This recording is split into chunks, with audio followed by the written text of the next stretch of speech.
Hi investor, welcome to this channel. आज हम जियो financial services के बारे में बात करेंगे।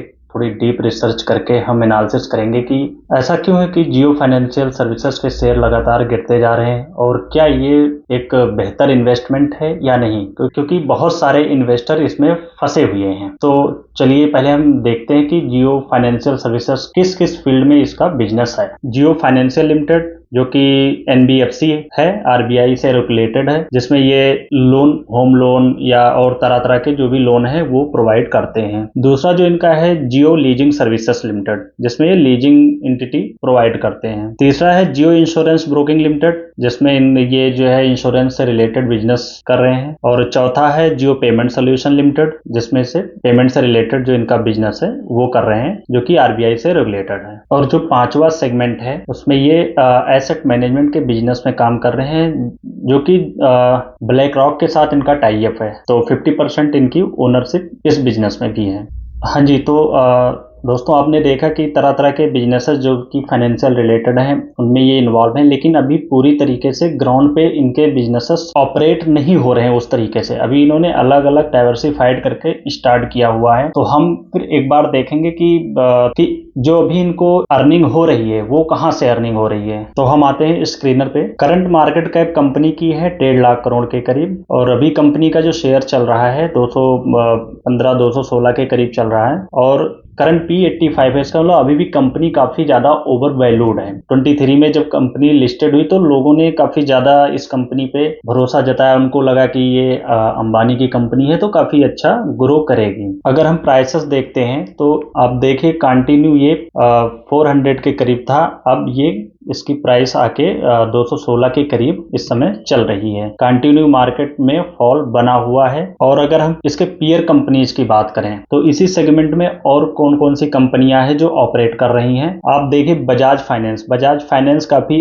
अच्छी वैल्यूएशन पे अवेलेबल है, और मार्केट शेयर भी बजाज फाइनेंस का 50 से 60% मार्केट शेयर है बजाज फाइनेंस का। और इनका जो क्रेडिट कलेक्शन रेशियो है वो भी काफी अच्छा, मतलब जो एक तो सबसे बड़ा रिस्क होता है एनबीएफसी के लिए जो फाइनेंस के बिजनेस में इन्वॉल्व होते हैं कि जो वो लोन देते हैं वो रिकवरी रेट क्या है। तो आप देखेंगे तो बजाज फाइनेंस का काफी अच्छा रिकवरी रेट है। और अभी तो अब जियो फाइनेंशियल ने तो अभी स्टार्ट किया, तो हमारे पास अभी कोई ऐसा डेटा नहीं है कि पिछले 3-4 साल का डेटा हो क्या है रिकवरी रेशियो। तो अभी ग्राउंड पे ऐसा कुछ है नहीं कि जिससे इनकी वैल्यूएशन सही से निकाली जा सके। और भी कंपनीज अगर हम देखते हैं तो एक चोलामंडलम, वो काफी चीप वैल्यूएशन पे अवेलेबल है, 30 के पी पे इस समय। बजाज फाइनेंस 33 के पी पे, और जहां जियो फाइनेंशियल मैंने आपको बताया 85 से 90 के पी पे अवेलेबल है। तो एनबीएफसी में उससे कहीं ज्यादा बेटर आपको कंपनीज मिल जाएंगी इन्वेस्टमेंट करने के लिए, जिन लोगों ने कर रखा है। और ये कोई बाय सेल रिकमेंडेशन नहीं है कि आप इस रिसर्च से आप इस कंपनी के शेयर्स खरीदें या जिनके पास होल्डिंग है वो सेल कर दें। अगर आप इनके क्वार्टरली रिजल्ट देखेंगे तो इसमें कुछ खास आपको मिलेगा नहीं, क्योंकि कंपनी जो रिलायंस इंडस्ट्रीज है उसके जो शेयर्स हैं वो इस कंपनी के पास होल्ड हैं, जियो फाइनेंशियल के पास। तो जो डिविडेंड आते हैं रिलायंस इंडस्ट्रीज से या जो रिलायंस इंडस्ट्री अर्न करती है वही प्रॉफिट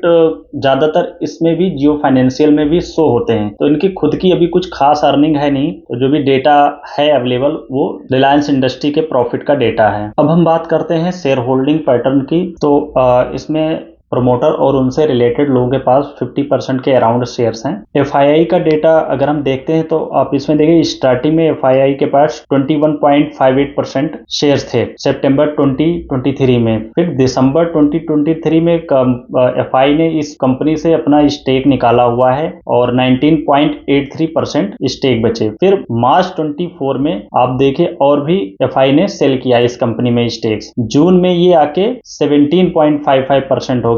और जो करंट डेटा है दिसंबर 2024 का, उसमें एफआईआई ने अच्छी खासी सेलिंग की है। अब जो अब एफआईआई के पास 15.62% ही स्टेक बचा हुआ है। तो अभी जो करंट क्वार्टर चल रहा है आप देखेंगे मार्च के बाद हो सकता है इसमें और ज्यादा एफआई की सेलिंग दिख सकती है। दूसरा हम देखते हैं डीआई का डेटा। डीआई ने भी कंटिन्यू इस कंपनी से अपना स्टेक कम किया है। इसकी वजह ओवर वैल्यूएशन हो सकती है या और भी वजह हो सकती है कि अभी ग्राउंड पे एक्टिविटी कुछ खास हो नहीं रही है, अभी कुछ बिजनेस मॉडल उतना अच्छा बिल्ड नहीं हो पाया है। लाइफ इंश्योरेंस कंपनी ने अपना स्टेक इसमें कम किया है। अब हम पब्लिक डेटा की बात करते हैं कि पब्लिक का क्या रिस्पॉन्स है। पब्लिक शेयर होल्डर्स हैं, उन्होंने अपना स्टेक्स 2023 में से लेके अब तक लगातार इंक्रीज किया है। 17% से 24% तक पब्लिक शेयर होल्डर हैं, उनका स्टेक बढ़ा हुआ है। यानी जो रिटेल इन्वेस्टर हैं उन्होंने ज्यादा पार्टिसिपेट किया है। आप नंबर्स भी देख सकते हो कि जब कंपनी का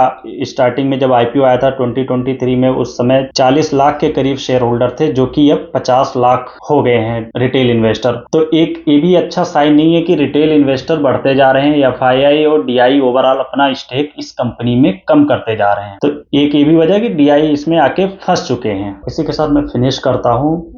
लाइक एंड सब्सक्राइब करना ना भूलें।